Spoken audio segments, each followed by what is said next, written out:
أنا في التوزيع الأخير هذا بمناسبة أول نوفمبر يعني شفت في بعض القوائم غير منصفة، وأتحدث على قائمة مثلا تاع بوسفر، اضطريت أني ألغي هذه القائمة لأنها رأينا باللي باش فيه تلاعب والسكنات ما راحتش إلى مستحقها، وقمنا بالإلغاء نتاعها ورايحين نعاودوا القائمة من جديد. ففي بعض الأحيان الأمور ليس بالسهلة.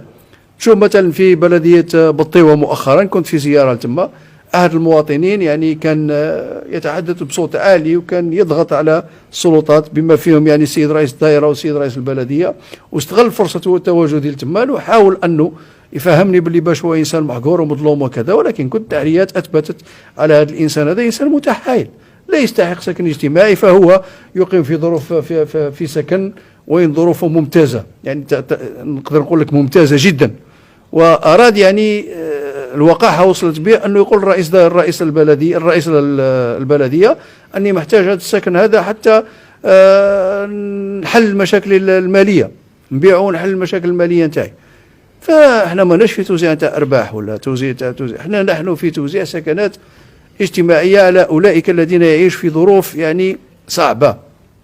فباش يعني تغربل هذا التغربيل وباش توصل إلى المستحق نتاع الصح، مش الأمور بالسهلة، يعني في بعض الأحيان تتخذ وقت كبير وتتخذ فيه تحقيقات معمقة، وفي بعض الأحيان نلجأ حتى إلى التحقيقات الأمنية باش يعني نكونوا منصفين مع كل الناس. أنتم شفتوا يعني الناس اللي دوروا في المنصات الصبيحة هذه، يعني شفتوا واحد ما يستلج كلهم يعني لما تشوف في وجهه بادية عليه يعني ظروف العيش الصعبة. وهذه احنا هذا هو الشيء اللي رانا نحوسوا عليه، يعني باش نفرجوا كما يقولوا نفرجوا على الناس ونخرجوهم من هذه الظروف الصعبة اللي راهم يعيشوا فيها.